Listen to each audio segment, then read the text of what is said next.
cerita-cerita gitu, dia ngedenger suara anaknya teriak. Si Sinta. Wah gitu. Dia buka pintu. Trak. Ternyata dia ngelihat si Sinta itu di pintu kamarnya itu udah kakinya doang gini nih. Karena dia udah pingsan ternyata. Karena ternyata di depannya kamarnya si Sinta, Nani. Hah? Dengan keadaan yang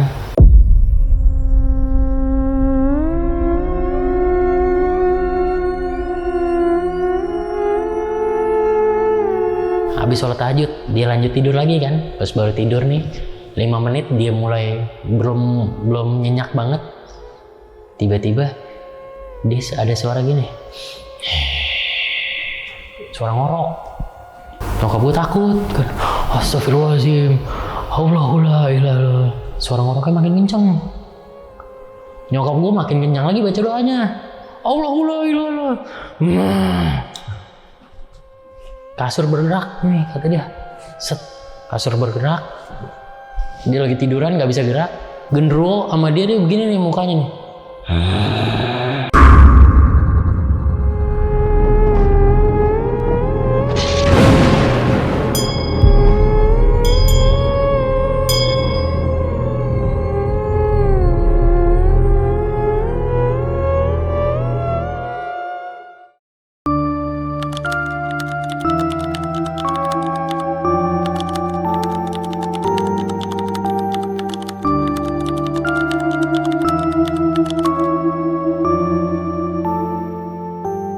Halo teman-teman, malam ini bakal ada cerita dari seseorang nih, cerita horor dari orang yang memang sering mendapatkan atau sering mendapat kiriman cerita-cerita horor. Ratusan cerita horor dia udah pernah bacain di akun TikTok ya. Dan malam ini dia bakal ceritain pengalaman horor pribadinya di sini. Tapi sebelumnya kenalan dulu sama orangnya. Di sebelah gua udah ada Bang Jody Aditya. Halo semuanya, Bang Gilang. Bang Jody, thank you Bang udah datang ke Lonceng Misteri buat nyeritain ini. Jody Aditya, Gilang Aditya. Kita semarga. Sama Fajar. Semarga ini semuanya ya. Beda bapak, beda emak, tapi namanya sama nih belakang. Pasaran berarti. Iya bener, pasaran. Orang tua kita nggak kreatif. Tahu. Bang, thank you banget ya. Udah datang ke sini. Pokoknya gua ngubungin lu tuh agak susah nih Bang, karena lu sibuk. Sibuk dapat kiriman cerita-cerita horor nih kayaknya nih. Banyak nih yang ngirim cerita horor dan malam ini lu bakal nyeritain ya. Iya. Nah, ada nggak satu aja cerita horor yang menurut lu ini cerita, wah gila, ini cerita parah, ini cerita bener-bener nyata, ini bener-bener gokil, ada nggak Bang? Dari kemarin tuh gue lagi nyari ya sebenarnya cerita apa nih yang dari udah lama banget nih gue cerita-cerita horor, cerita apa yang paling gue inget banget gitu. Memorable lah ya. Memorable. Dan gue nemu 2. Ada 2, tapi yang mau gue bawain satu aja di sini. Oke, boleh. Oke, yang pertama tuh adalah cerita tentang di kapal nelayan. Oke. Itu, terus yang satu lagi seorang pembantu rumah tangga. Oh. Dan yang mau gue bawain yang pembantu rumah tangga aja. Oke. Dan lu juga nanti mau nyeritain katanya kemarin baru apa road trip. Iya, road trip. Road trip itu tahun 2021 kayaknya deh. Oh. 2022 gitu, lupa gua. Oh, itu emang cerita lu sendiri. Itu cerita gua, pengalaman sendiri itu. Sama katanya ya di rumah pun saking lo sering emang bawain cerita horor, di rumah lo pun jadi horor jadinya nih. Iya, sebenarnya dari sebelumnya udah banyak juga cerita-cerita, bahkan sebelum gua ngonten. Oke.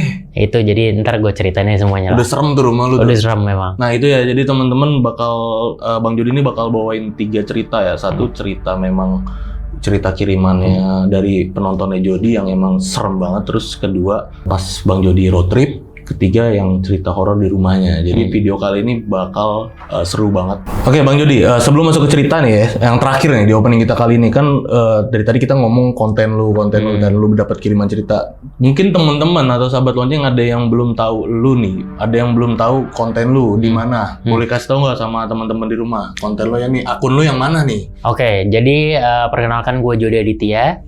Gue itu suka ngonten di TikTok. Benar. Nah, itu yang utama di TikTok, akunnya Jody Adit. Yang ada nanti di layar muncul pokoknya ya Nah, akunnya. itu gue suka cerita-cerita horor juga di situ. Dan dalam waktu dekat sepertinya gue akan memulai kembali YouTube gue.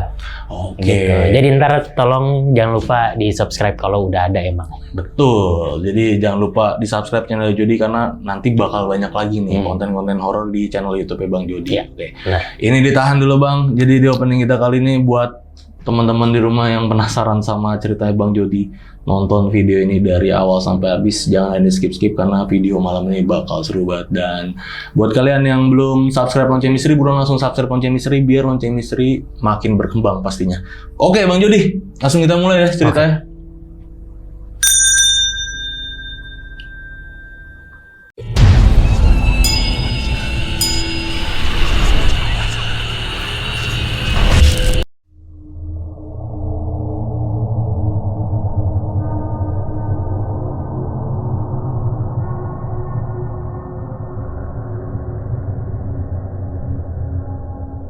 Ini adalah salah satu cerita yang paling memorable buat gue yang pernah dikirimin sama followers sama viewers gue. Ini semua nama gue samarin deh. Oke. Ini gue dapat kiriman cerita kalau nggak salah namanya Sinta yang ngirim. Sinta. Pengalamannya adalah ketika dia masih kecil, mungkin umur 6 tahun, 7 tahun. Dia saat itu tinggal di rumahnya dan ada ART-nya dia. Kita sebut aja namanya Mbak Nanik. Nah, Mbak Nanik ini udah kerja di rumahnya dia itu semenjak dia lahir. Oh, udah lama ya? Nah, udah lama. Jadi udah kayak dianggap keluarga sendiri lah. Baik banget. Mbak Nanik kerjanya bagus. Sangat baik. Keluarganya juga baik banget sama dia karena dia ini udah ibaratnya kayak udah nggak punya keluarga lagi di kampung. Karena semuanya, mungkin orang tuanya, saudara-saudaranya udah pada meninggal. Udah kayak keluarga sendiri. Iya, jadinya dia tuh kalau lebaran ya tetap di situ karena nggak balik ke kampung dan udah benar-benar jadi keluarga lah. Seperti yang tadi gue bilang, Mbak Nanik ini kerjanya baik, ngurusin Sinta baik, ngomongnya baik, kerjaannya bagus semuanya. Sampai suatu ketika dia itu memiliki kebiasaan baru. Jadi ketika umur 7 tahun itu si Sinta, si Mbak Nanik ini tiap sore kalau lagi nyuapin itu suka ngajak Sinta buat pergi makan bakso di seberang rumahnya. Oke. Jadi rumahnya itu ada di dalam gang, tapi ke jalan raya mungkin sekitar 30 meteran doang. Oh, deket ya? Deket. Dan itu 2 jalur. Nah, tukang baksonya ini di seberang jalan itu. Tiap habis mandiin ngajak Sinta makan tapi sambil ke tukang bakso gitu. Nah ternyata usut punya usut dia pacaran sama si tukang bakso. Oke. Itu sebut aja namanya siapa ya? Ardi lah gitu. Oke. Tukang bakso ini. Itu terus terjadi tiap hari, hampir tiap hari banget lah tuh dia diajak ke tukang bakso Sinta gitu.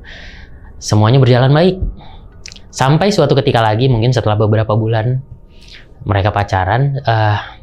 Suatu hari nih pas mandi sore, kayak biasa kan mungkin habis itu pengen ke tukang bakso gitu. Ini hari Sabtu atau hari Minggu gitu, weekend. Ibunya Sinta ada di rumah, lagi nggak kerja. Si Sinta ini dimandiin kan sama si Mbak Nanik. Dimandiin kayak biasa, terus keguyur nih Sinta. Sampai gelagapan gitu mungkin. Kan? Terus si Mbak Nanik kayak panik. Dek, maaf deh ya, maaf gitu, maafin Mbak Sinta gitu. Tadi lagi bengong atau gimana gitu kan, sampai dia gelagapan. Maafin ya, maafin Mbak, maaf banget. Minta maaf itu kayak lebay. Kayak, lu kenapa minta maaf sampai sebegitunya gitu kan. Terus Sintanya, iya udah nggak apa-apa gitu. Udah selesai mandi, keluar, pakaian baju, ketemu sama ibunya Sinta. Si Mbak Nanik minta maaf lagi. Bu, maaf ya tadi Sinta keguyur mukanya gitu sampai gelagapan. Terus kata ibunya, udah nggak apa-apa, orang anaknya nggak apa-apa kok gitu kan. Iya Bu, tapi Nanik minta maaf ya, selama ini mungkin kalau misalkan Nanik ada salah sama ibu, sama bapak, sama Sinta, makasih banget ibu, bapak semuanya udah nganggep Nanik kayak keluarga.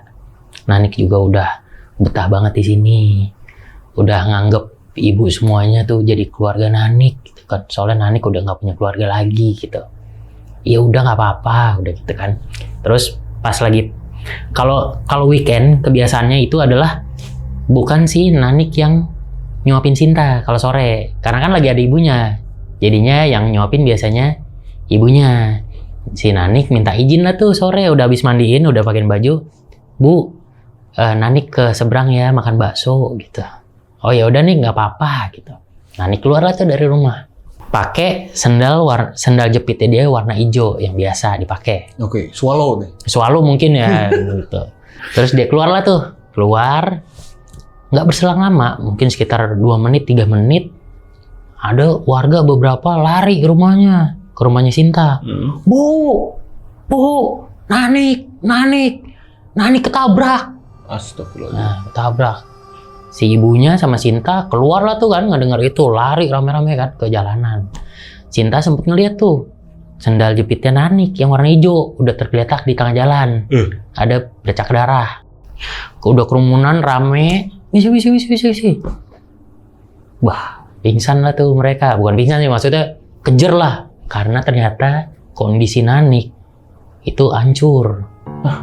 Gara-gara dia itu ketabrak sama truk pasir yang lagi ada muatannya. Oh my god. Tuh, sini perutnya. Tapi yang jadi masalah adalah kebelahnya benar-benar nggak putus, jadi masih ada yang nyangkut dikit gitu. Itu kata si Sinta, baunya dia masih ingat banget. Itu baunya amis banget, lebih amis dari saat kita kurban.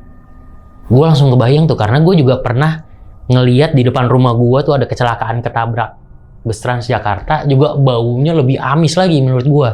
Dia ngeliat itu, ibunya Sinta teriak, Sinta juga nangis, pingsan lah tuh si ibunya Sinta, ya kan, langsung dibawa ke rumah. Sampai rumah, singkat cerita gue nggak tahu lah kayak gimana, pokoknya si Naniknya kalau nggak salah dibawa ke rumah sakit, ya kan, buat dimintain keterangan, maksudnya sama polisi lah tuh, proses gitu-gitu kan. Terus di rumah si ibunya Sinta udah kembali bangun, udah banyak orang warga kan pada situ. Warga juga udah pada nyelawat lah datang ke rumah situ, karena emang tahu kan Nanik emang udah jadi keluarga di situ lah intinya gitu kan. Sambil nunggu kepulangan jenazah. Bapaknya udah pulang nih, bapaknya si Sinta, ya kan. Udah rame, malam itu diadain pengajian.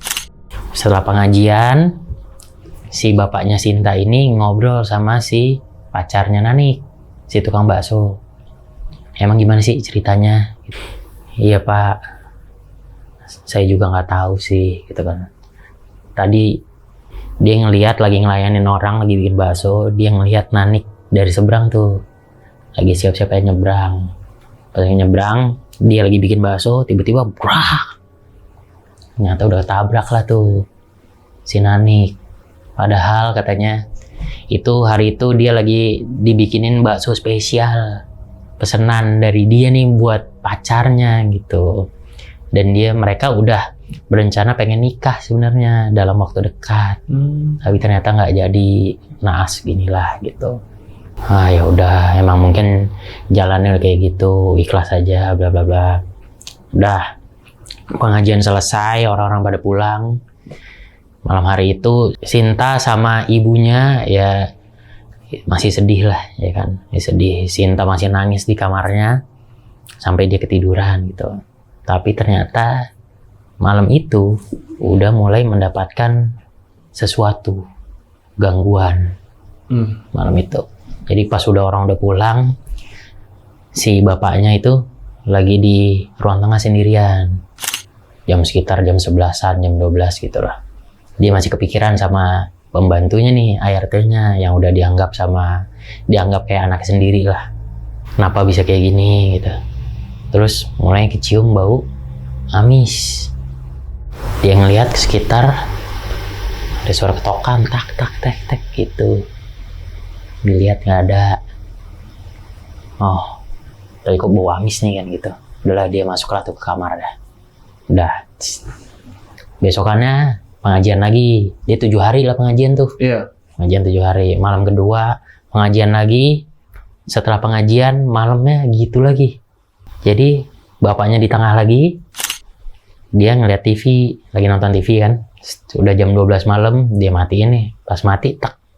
Dia ngeliat tuh ada pantulan tuh. Dari TV-nya. Sebelahnya dia tuh, ada Nanik. Hah? Dengan keadaan yang badan setengah gitu. Idih. Tapi itu lantai semua. Nik, udah Nik, jangan ganggu. Kamu kan kita udah beda alam nih.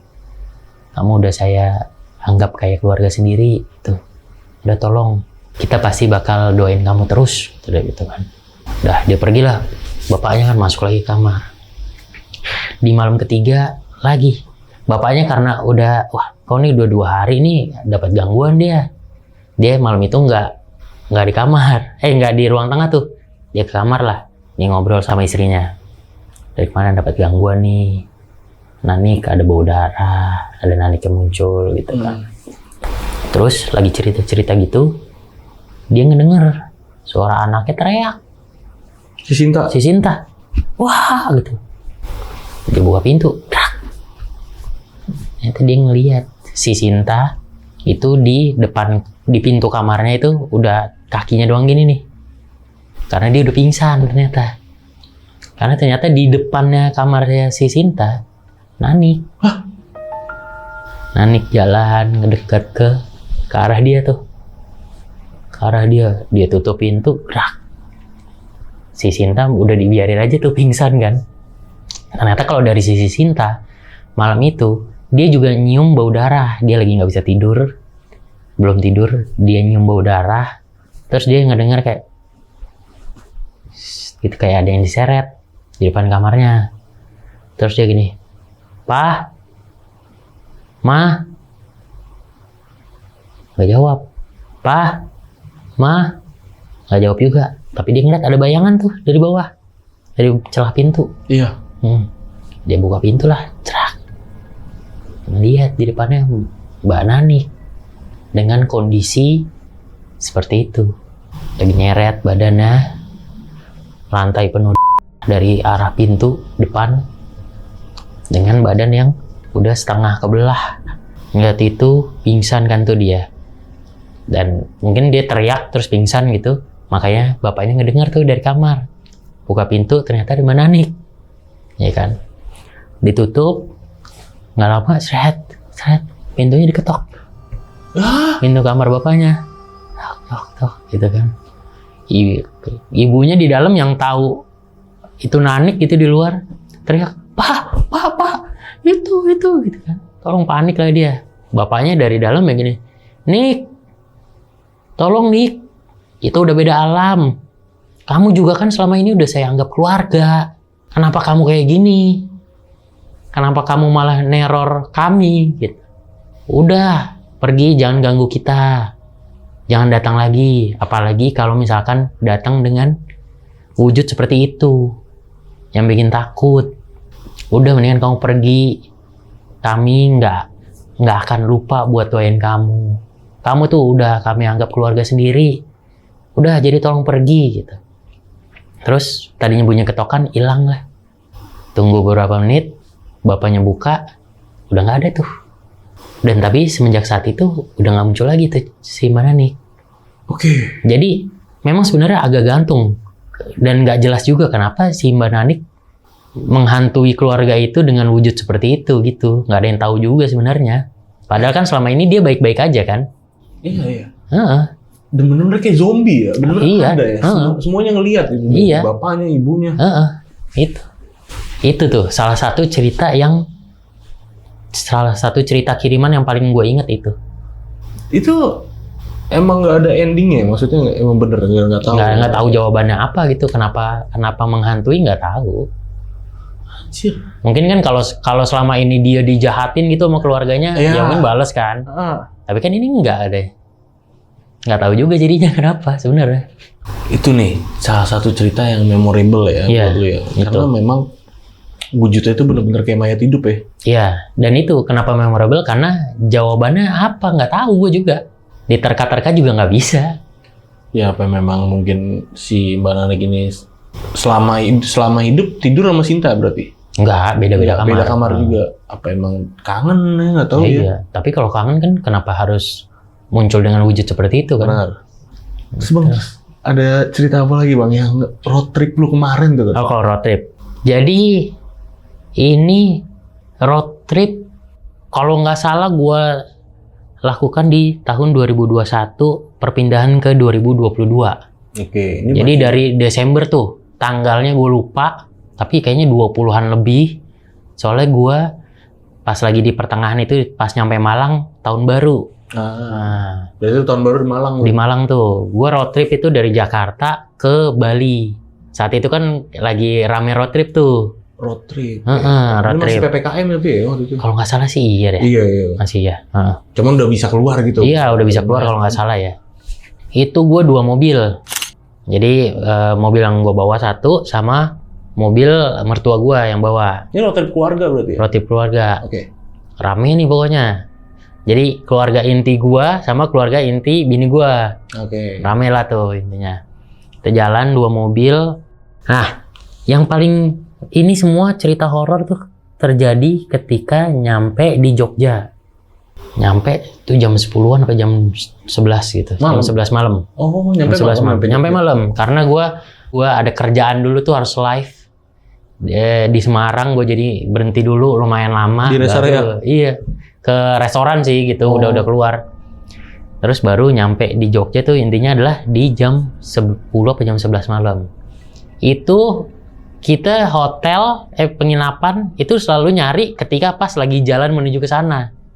Jadi di jalan nih kita belum tahu kita mau nginep di mana. Istri gue lah tuh cari, nemu Airbnb di Jogja nih katanya. Satu rumah gede, murah. Ya udah kita situ aja gitu. Pas nyampe ternyata vibes-nya, mantep bro. Dia bukan di tengah kota Jogja, di pinggiran. Pinggir-pinggirnya masih sawah. Rumahnya jauh-jauhan. Pas nyampe gini, buset. Rumah agak-agak tua. Agak-agak Jawa. Jadi furniturnya kayu gitu-gitu kan. Tepat di sampingnya dia tuh, di sebelah kiri. Kalau kita dari rumahnya, itu udah pohon gede banget. Gua nggak tahu pohon apa. Di bawahnya ada kolam ikan. Kita nyampe, kita bagi-bagi kamar. Pas malam itu, untung karena kita udah capek banget ya, tidurlah. Besokannya jalan kita, nggak ada kejadian apa-apa tuh. Malam-malam aman, malam pertama. Kita jalan Jogja, malam kedua baru mulai. Malam, jadi gue tuh dapat kamar di paling depan. Jadi di depan gue pas ini nih, persis pohon gedenya itu sama si kolam ikan. Oke. Tengah malam, kayak sekitar jam 2 setelah gue tidur, gue kebangun gara-gara bunyi ikan tuh begitu. Apaan sih kok begini ikan gitu, padahal lumayan jauh. Kayak bangsa 10 meter kali apa 15 meter gitu. Gue buka jendela gini, gue ngeliat, itu gelap sih tapi emang. Ada sosok hitam, kayak orang gitu, berdiri di situ. Di tempat ikan, tapi kayak lagi ngerogohin ikan gini nih, kayak ngambil. Oke. Makannya gitu. Idih. Langsung, apa nih? Ini manusia apa bukan? Ya kan? Kalau manusia aneh juga gue bilang. Kok langsung makan ikan hidup-hidup gitu kan? Kalau bukan, ya serem dong. Udah tuh, apa nih gue bilang kan? Matanya merah. Anjing. Udah, gua nggak peduli lah tuh itu setan apa manusia, gua takut lah intinya itu. Tidur lagi gua. Besokannya kayaknya kalau nggak salah 3 malam di sana gua. Pas besokannya sih nggak ada apa-apa tuh, nggak ada cerita apa-apa. Tapi pas pagi pas pengen siap-siap jalan, mertua gua cerita. Oke. Katanya semalam papa ngeliat ini nih sesuatu, kata dia gitu kan. Ada makhluk hitam, kata dia. Di situ di bawah pohon, di sampingnya ada ayunan besi, lu tau kan yang kalau misalnya duduk hadapan buat 2 orang. Iya. Nah, gerak tuh katanya. Wah, gue dalam hati sama nih gue lihat kan, tapi manusia kali ya, tapi kok matanya merah, gue bilang. Nanya nggak jam berapa kejadiannya? Apa sama kejadiannya? Kayaknya sekitarnya sama deh, tengah malam pokoknya dia bilang gitu. Oke. Udah untungnya itu udah malam, udah hari terakhir, kita pergilah, kita jalan menuju ke Malang. Gue saat itu lupa juga sih detailnya ya, dari Jogja ke Malang tuh berapa jam gitu. Tapi nyampe malam lagi di sono. Nyampe malam itu, tapi pas di tengah jalan, pas di tengah malam itu ada saat gue ngelewatin jalanan yang agak sepi gitu, gue sempat ngeliat ada sosok itu lagi di pinggir jalan. Sama ya? Iya, gue lewatin nih, swing gitu. Ini pas gue, sosok sama tuh. Tapi kok ngikut ini berarti. Udah dari Jogja sampai Malang. Nyampe ke Malang, dapat lagi penginapan yang agak lumayan juga tuh vibes-nya. Penginapannya itu adalah kos-kosan bentukannya. Jadi rumah gede banget, 2 lantai. Kita masuk ke dalam, kita langsung ada tangga nih ke atas. Ada ke atas, terus di atas tuh ada beberapa kamar, kalau nggak salah 3 atau 4 kamar gitu. Nah, ada pintu di belakangnya itu langsung kos-kosan. Oh, nyampur deh. Jadi nyampur. Yang disewain yang depan doang nih. Ya, nyari di Airbnb juga tuh? Airbnb. Itu kosan posisinya lagi sepi. Lagi pada liburan? Iya, kalau nggak salah liburan lah tuh. Liburan apa karena COVID itu kali ya. Itu anak kosan cuma ada 2 atau 3 orang gitu. Itu kosannya juga 2 lantai kan, bentuknya U nih, letter U. Kita dari yang kamar-kamar kita nih bisa masuk ke kosan, bisa buka pintu, ada bangku duduk situ, terus ada dispenser gitu, jadi kalau nongkrong di situ. Nah, malam pertama kita ngeliat pas gue begadang tuh sama mertua gue yang cowok ya kan, ngobrol. Kamar kos paling ujung, gordennya gini-gini gitu. Gerak-gerak, gorden dari dalam. Mungkin ada anak kosannya kan. Ya udah habis itu kita tidur. Besokannya malam ada lagi. Kita lagi nongkrong lagi ngobrol, ada yang lewat gini. Sampingnya kan jendela tuh. Kita ngeliatin ada yang lewat seng gitu kan. Ya anak kosan kali, Pak. Iya udah anak kosan itu mah, gitu. Udah tidur. Malam ketiga lagi, sekarang tapi yang ngalamin mertua gue yang perempuan. Jadi kamar mandinya di luar kan, dia keluar kamar mandi. Gue saat itu udah lagi nggak begadang tuh sama mertua gue yang cowok. Dia keluar kamar menuju kamar mandi. Dia ngelihat di balik jendela ada cewek berdiri diem di balik jendela tapi ngeliatin ke arah dia. Kan aneh ya kalau anak kosan kayak gitu, ngapain? Tengah malam dia berdiri doang gini. Nah, maksudnya ya mertua gue langsung kabur. Udah. Kalau nggak salah pokoknya di malam kedua atau malam ketiga, tahun baru lah tuh. Tahun baru ya udah. Besokannya kita jalan ke Bali. Jalan proses dari Bali set. Nyampe. Jangan ngomong nyampe dulu, pas lagi jalan dulu. Lagi-lagi gue ngelihat sosok hitam lagi tuh. Hitam merah. Pas udah nyampe mana? Di belakang mobil. Pas lagi menuju Banyuwangi kan kita ngelewatin hutan-hutan gelap tuh. Iya. Malam tuh. Itu gelap malam jam 9 apa jam 10-an. Gue ngelihat ada pantulan nih di kaca tengah nih. Sosok hitam mata merah itu tuh di belakang. Ikutin di belakang kayak nempel gitu di mobil gue. Anjing, gue bilang, gue ini aja, gue nggak mau ngeliat ke belakang lagi lah tuh. Sampai akhirnya kita ke Banyuwangi. Proses lama tuh karena itu bener tuh, kalau nggak pas PPKM sulit tuh pengen ke Bali nyebrangnya ya. Dan gue juga saat itu belum dapat penginapan di Balinya. Jadi kita lagi nyari penginapan nih sambil nungguin kapal, kita nyari penginapan di Bali. Pas lagi nyari itu, gue pas ke kamar mandi itu di pelabuhan masih ngeliat lagi tuh sosok itu tuh, hitam merah itu tapi di ujung gitu. Jadi gue bilang, ngikutin aja, ada apa sih? Kenapa ngikutin sampai ke sini gitu? Apa nanti nyampe ke Bali juga kali ya? Udah proses jam 2 baru nyebrang itu udah capek banget itu. Nyebrang ke Bali, lanjut ke Kute, daerah sana. Penginapan nyampe jam 5 pagi tuh. Tapi semenjak saat itu pas gue udah habis nyebrang, itu sosok yang hitam itu udah nggak kelihatan tuh. Hilang. Berhenti tuh cerita yang si sosok hitam. Kalau kata orang kan beda pulau nih, pindah pulau udah nggak bisa gitu kan. Atau mungkin sosok di Bali juga kan terlalu kuat juga kan, banyak mistisnya juga kan. Jadi udah nggak ada tuh sosok hitam itu. Nah, di Bali itu kita dapat hotel di jalur Popins tuh yang waktu itu bom Bali. Ya, Kute tuh ya. Iya, pokoknya Kute nih di belakangnya nih, satu gang belakangnya kan gitu kalau nggak salah. Dia di tengahnya kayak biasa ada kolam renang gitu kan, terus kamar nih bentuk U gitu. Pas malam pertama datang tante gue sama anaknya karena mereka kan waktu itu lagi di Bali tuh tinggalnya. Datang main katanya, main ke hotel ditemenin sama mertua gue yang cowok. Di tengah di ini nih di pinggir kolam renang. Gue saat itu udah tidur lah, tapi besokannya dia cerita pas mereka lagi ngobrol itu tiba-tiba dia ngeliat kayak ada apa ya, benda gitu ketutupan kain putih merayap di dinding kolam renang gitu di seberang. Dari luar gini set ke dalam hotel, area hotel, merinding set ke arah atas kamar gua. Itu.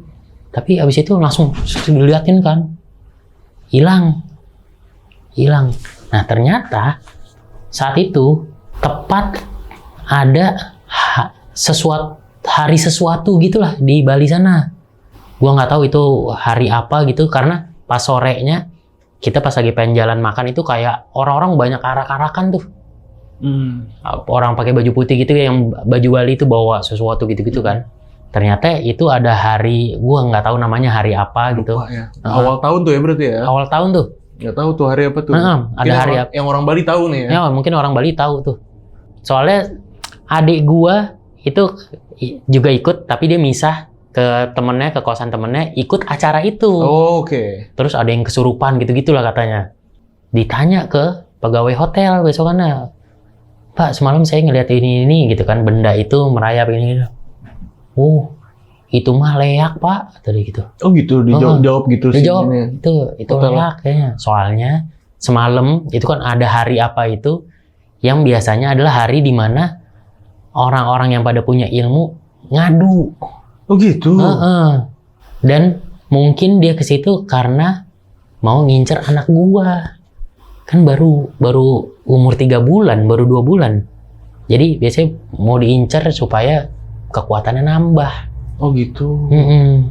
Itu, tapi untungnya setelah itu udah nggak ada kejadian apa-apa. Dan anak pun nggak kenapa-napa ya? Nggak kenapa-napa, alhamdulillahnya. Itu doang sih sebenarnya kalau road trip ya.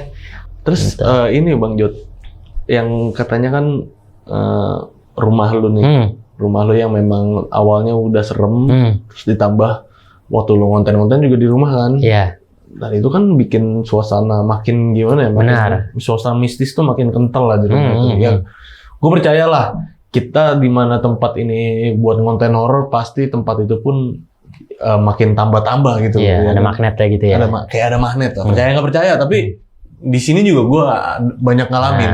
Nah, kan itu ntar lu ceritain ke gua. Pasti. Nah ini cerita gimana Bang Jod? Dari awal aja deh, dari awal rumah itu, dari awal rumah lu, dari awal lu tahu ada kejadian gitu. Oke, jadi ini rumah yang pengen gue ceritain 2 sebenarnya. Oke. Ada 2. Pertama rumah yang lama dan rumah yang sekarang. Rumah sekarang ini sama istri gitu? Pindah rumah. Oke. Jadi 2 nih. Gue juga lupa detail-detail ininya apa, waktunya gitu-gitu. Pokoknya intinya aja ya. Jadi gue pengen ceritain rumah yang lama dulu nih. Rumah lama itu gue terdiri dari 2,5 lantai lah. Lantai yang ketiga ini tuh ukurannya paling cuma 2x2. Dan dia itu sampingnya adalah atap sama apa sih kalau gini nih atas nih. Kelihatan lah tuh rangkanya gitu. Ini kayak rooftop gitu ya? Bukan rooftop tapi pokoknya jadi kalau di lantai yang ketiga ini ukuran cuma 2x2, terus dia agak kebuka, kita bisa ngeliat ke atap orang gitu lah intinya gitu. Iya. Rumah lama ini gua sekeluarga tinggal di lantai 1 doang. karena lantai 2-nya itu dipakai sama usahanya orang tua gua. Usahanya waktu itu jahit. Jadi di atas tuh tinggal tukang jahit tuh. Bangsa ada 10 orang, 15 orang. Oh ya, tuh. rame itu, kesebelasan. Rame itu. Mesin jahit. Jadi itu agak lumayan gede rumahnya. Isinya cuma mesin jahit doang tuh di atas sama tempat buat gelar bahan gitu kan. Sama ada beberapa kamar. Nah itu ada beberapa sosok yang terkenal di rumah itu. Oke. Jadi ada sosok nenek-nenek pakai kain jarik, dan yang satu sosok kuntilanak.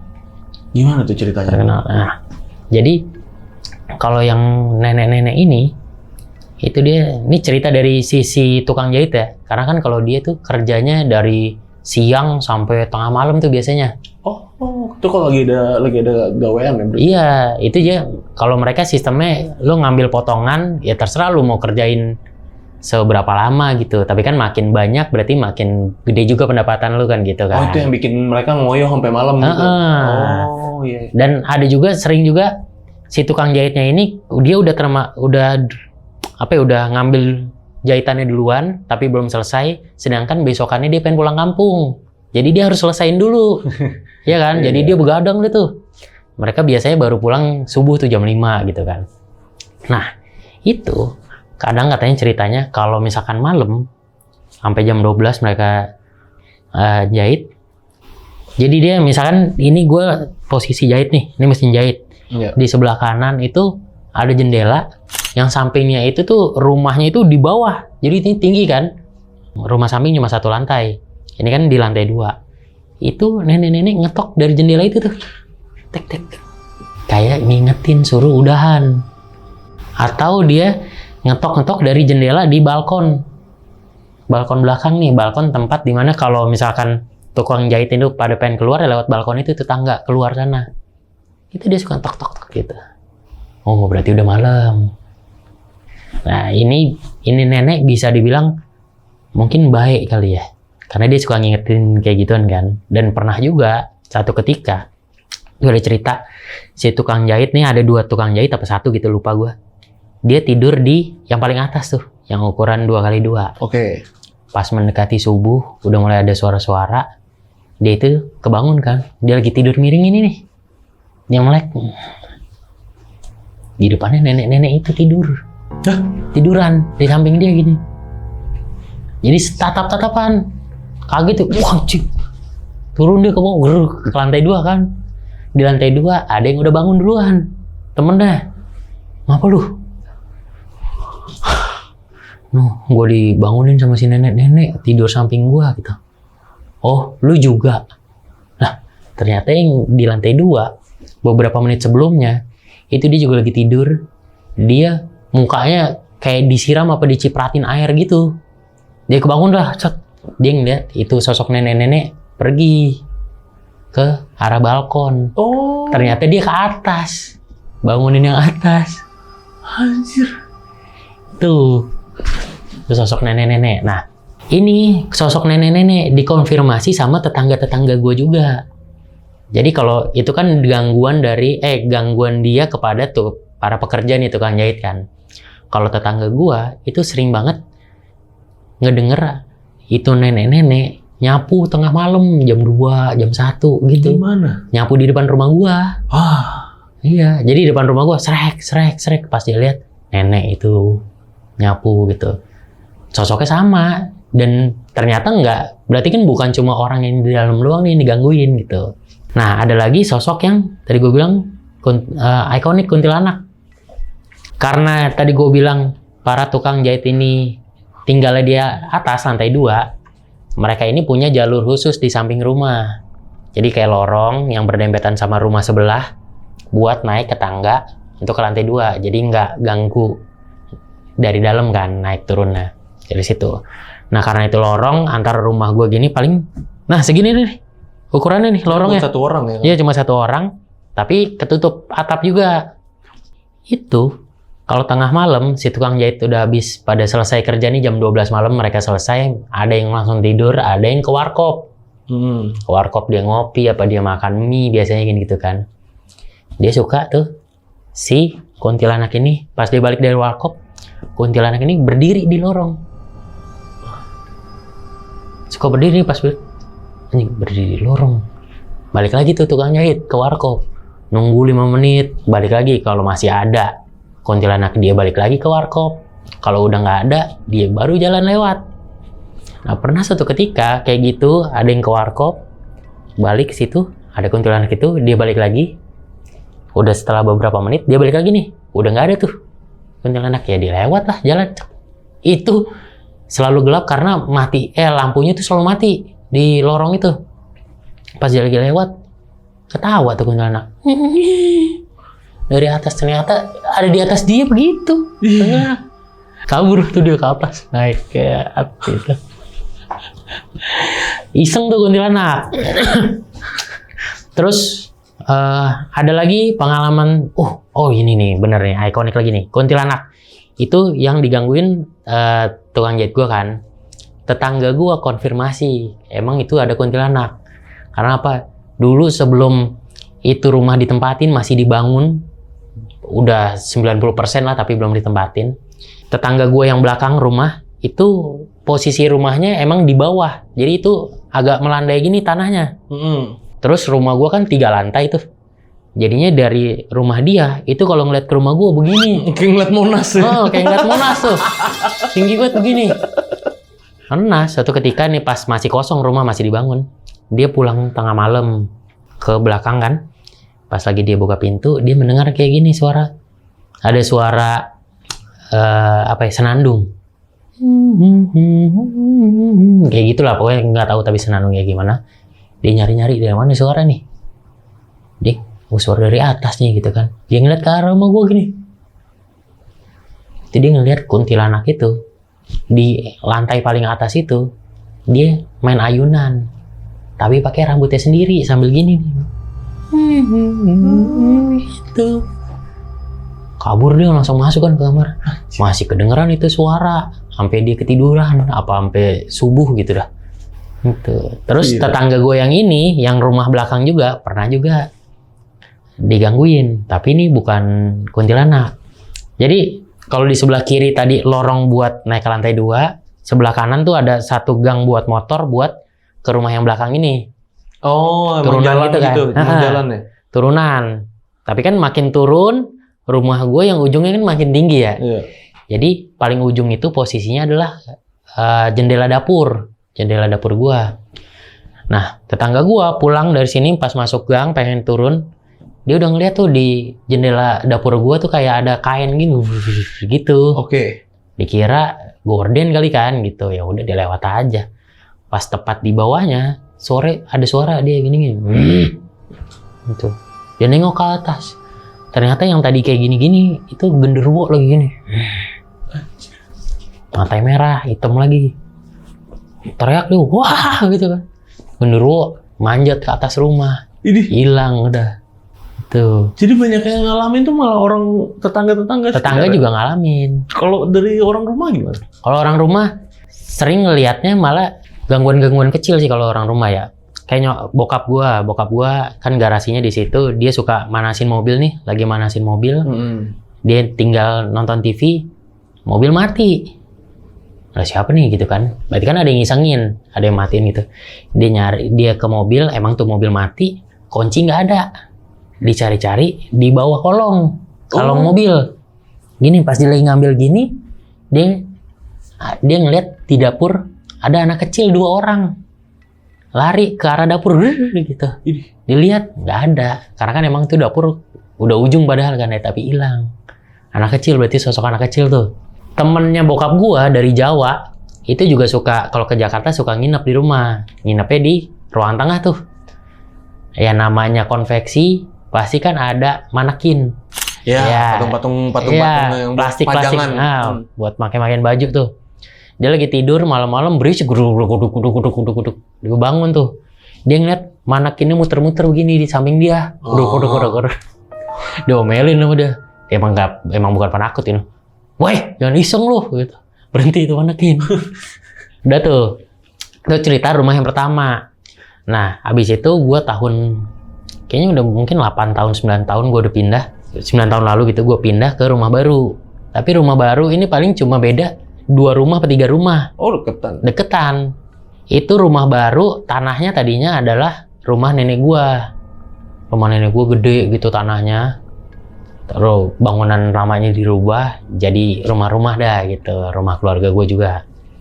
Nah, pas rumah gue lagi dibangun, tante gue udah cerita, ditanya bilang, terus itu tuh suka kelihatan ada kuntilanak gitu. Di tembok, di antara tembok-tembok yang lagi dibangun gitu. Memang di tanah itu, di rumah nenek gue yang lama juga banyak cerita lah gitu. Terutama si kuntilanak ini juga ada juga. Oke. Ya udahlah, kita nggak peduli, pokoknya kita udah pindah ke situ, udah jadi. Gue mulai ngonten tuh tahun 2020 kan. Mulai ngonten nih. Mulai ngonten. Di rumah itu ya? Iya, cerita-cerita horor. Jadi gue ngonten di lantai 2 di atas. Saat itu gue itu ngonten selalu di atas jam 10 malam. Kenapa? Karena peralatan kan masih jelek waktu itu. Terus juga berisik kalau siang. Oh iya bener, Berisik. noise. Jadi masuk tuh suara. Nunggu malam dulu biar Iya, sepi. nunggu malam biar bener. sepi, biar vibes-nya dapet, nggak ada suara, baru gua ngonten tuh. Nah itu dulu kayak ruangan ini nih. Ini gue naruh kamera misalnya di sini nih. Di belakangnya itu lorong ujung adalah kamar mandi, sampingnya tangga, terus ada juga tempat cuci sama kamar. Oke, kebayang. Tapi karena waktu itu masih belum punya duit, itu belum ada pintunya. Si tempat lu ngonten nih? Iya, jadi gue cuma naruh di balik kamera ini supaya nggak berisik-berisik banget atau nggak bolong ke sana. Gue naruh triplek gitu. Ya zaman-zaman susah dah gitu kan. Naruh triplek. Soalnya kenapa? Soalnya sebelum gue taruh itu dulu, kalau gue lagi ngonten gini nih, lagi gini nih, soalnya ada yang lewat-lewat tuh.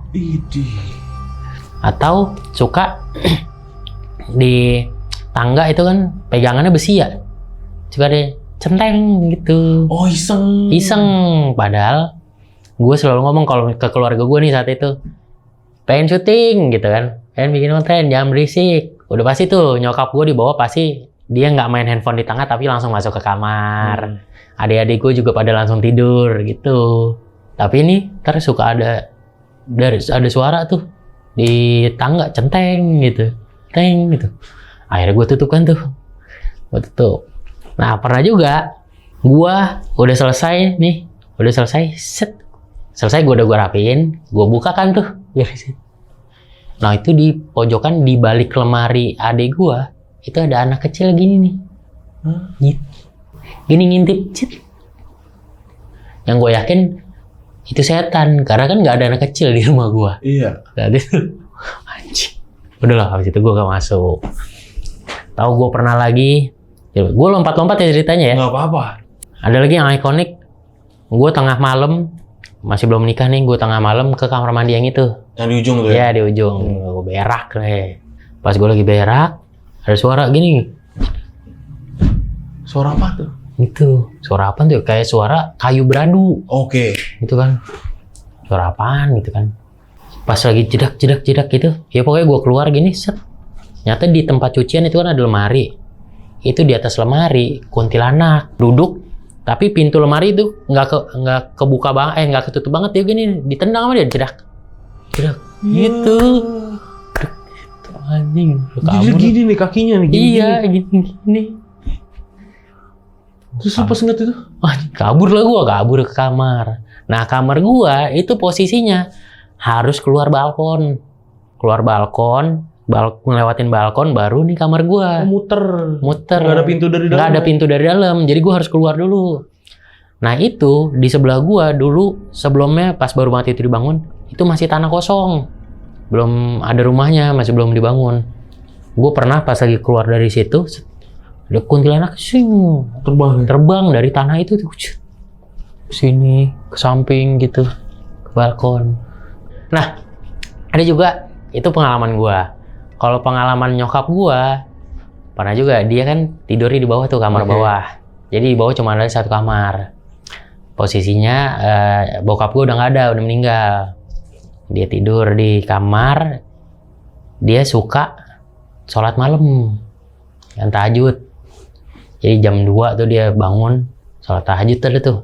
Habis sholat tahajud, dia lanjut tidur lagi kan. Pas baru tidur nih, 5 menit dia mulai belum nyenyak banget. Tiba-tiba dia ada suara gini. Suara ngorok di sampingnya dia. Gitu kan. Nyokap gue takut kan. Astagfirullahaladzim. Alhamdulillah. Suara ngoroknya makin kenceng. Nyokap gue makin kencang lagi baca doanya. Alhamdulillah. Kasur bergerak nih kata dia. Set. Kasur bergerak. Dia lagi tiduran gak bisa gerak. Gini di depannya. Kayak genderuwo bentuknya. Jadi genderuwo sama dia begini nih mukanya nih. Lewat. Tak. Keluar kamar. Buset. Itu aja sih ceritanya rumah gua. Gila. Itu, tapi emang yang paling menakutkan dan yang paling jelas ya pengalaman nyokap gue itu sih, bener ya. Kalau dibayangin coba gimana lu? Tatap-tatapan sama genderuwo sejengkal juga mungkin nggak campe kali. Iya, benar-benar. Oke, berarti itu terakhir memang lu sampai sekarang masih tinggal di situ? Masih. Masih Nah, tapi serem nggak? kalau sekarang udah agak berkurang karena pertama kan gue udah nggak pernah konten malam lagi. Dan yang kedua udah jarang cerita horor juga sih sebenarnya gue. Berarti sekarang sama istri di situ ya? Iya masih. Nggak pernah ngalamin, istri juga nggak pernah ngalamin. Nggak pernah. Untungnya ya. Dan istri gue tipikal yang dia nggak mau denger cerita gue, jadi gue nggak pernah cerita sama dia karena dia takut. Oh, dia takut. Iya, walaupun gue ada kejadian nih, nggak boleh nunjukin gue ke dia, nggak boleh cerita. Karena asik gitu ya. Iya. Maksudnya pasangan-pasangan dari kreator horor ini malah seorang yang penakut. Iya. Nyiksa kan? Iya. Jadi kita mau cerita nggak bisa. Iya. Jangan diceritain, nanti gue takut pasti gitu. Padahal kan seru ya. Iya seru kadang-kadang. Iya seru. Yang cerita road trip aja kan gue nggak ceritain ke dia pas lagi jalan. Gue juga ada cerita pas roadcast kemarin di Semarang. Nah tuh. Oh, penampakannya dapat juga. Ada penampakannya. Oh seru. Siang ya mas ya. Siang. Gue mestian berdua. Buset. Siang itu pas lagi survei. Awal survei. Benar-benar dapat di kamera, ntar gue kasih lihat. Coba ya. Iya, dapat di kamera. Serem tuh. Daerah-daerah Semarang ya. Jangan disebut tepatnya di mana lah, daerah Semarang atas lah pokoknya. Ya, namanya kita ngonten horor mau gimana bang ya, pasti ya bersinggungan juga. Iya, ya, sekali dua kali pasti ada pengalaman lah. Orang doyan main ular nggak mungkin nggak pernah kepatok. Iya benar. Kan? Orang doyan main balap-balapan nggak mungkin nggak pernah jatuh. Iya benar. Ya, kan? Sama kita juga main horor nggak mungkin nggak kena horor juga sendiri. Itu dia. Bener ada loh gitu. Kita nggak percaya juga nggak bisa. Iya, banyak hal-hal yang coba kita logikakan nggak nyampe juga. Nggak nyampe. Ya apa sih ya kan nggak mungkin. Udahlah. Iya. Kita anggap angin lalu, cuman masih kepikiran kadang. Dan ini berarti udah lengkap semua tadi ya cerita lu dari yang kiriman orang, terus lu road trip tuh sama keluarga, terus di rumah lu sampai sekarang pokoknya udah kelar semua ceritanya dan gue berharap lancar terus pokoknya bang konten. Amin. Buat lu sendiri, pokoknya sukses terus buat channelnya dan nanti juga mungkin lancar terus ya. Amin. Lu mau bikin ulang channel YouTube-nya. Semoga nanti kedepannya makin tas. Sama Lonceng Ministry juga ya. Makin amin. Ya kan, sehingga kita bisa collab lagi. Iya. Kali aja ya kan. Bang, ada pesan nggak nih buat penonton lu atau emang teman-teman lonceng nih yang bisa nggak mampir ke channel lu apa gimana? Ada, lu ajak lah. Ya, jadi kalau buat kalian yang punya pengalaman horor, terus mungkin nggak bisa datang ke sini nih cerita buat podcast Lonceng Misteri karena mungkin jauh gitu lokasinya. Nah, cerita lu kirimin ke gua aja. Nah, ntar gua bikinin videonya gitu. Karena Bang Jody ini memang terkenal awal-awal banget di TikTok bang ya. Iya, TikTok. Itu teman-teman yang horor tuh, yang doyan horor pasti tahu Bang Jody itu di TikTok karena dari awal lu di TikTok ya. Di TikTok dulu. Ini rencana mau bikin podcast juga ya? Apa gimana nanti? Kayaknya storytelling lagi. Storytelling lagi, cuman di YouTube. Benar. Kalau di TikTok dong kan ya sayang banget lah. Iya, kalau nggak nggak ada dihidupin. duitnya. Curhat kan gue tuh jadinya. Jadi curhat kita. Tolonglah TikTok ya. Tolonglah TikTok Tolonglah. aduh. Bikin dong AdSense dong. Asap view gue 15M bang di TikTok. Nah, Agak ada duitnya.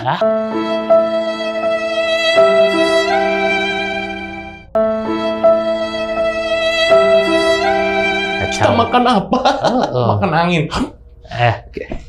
Nah bang ini pokoknya lancar terus buat Jody Aditya, ngonten terus. Pokoknya jangan berhenti bang ya. Tetap Siap. berkarya ya. Dan thank you banget udah nyeritain ini semua sama gua, sama teman-teman di rumah. Dan buat yang udah nonton video ini dari awal sampai habis, gimana pendapat kalian? Tulis di kolom komentar. Dan buat yang mau cerita datang langsung ke sini tuh caranya gampang banget. Kalian bisa ke Instagram kita di @loncengmisteri, bisa klik link di bio-nya atau di deskripsi juga ada tuh, bisa klik aja langsung. Oke, akhir kata gua Gilang izin pamit, Bang Jody juga izin pamit. Wassalamualaikum warahmatullahi wabarakatuh.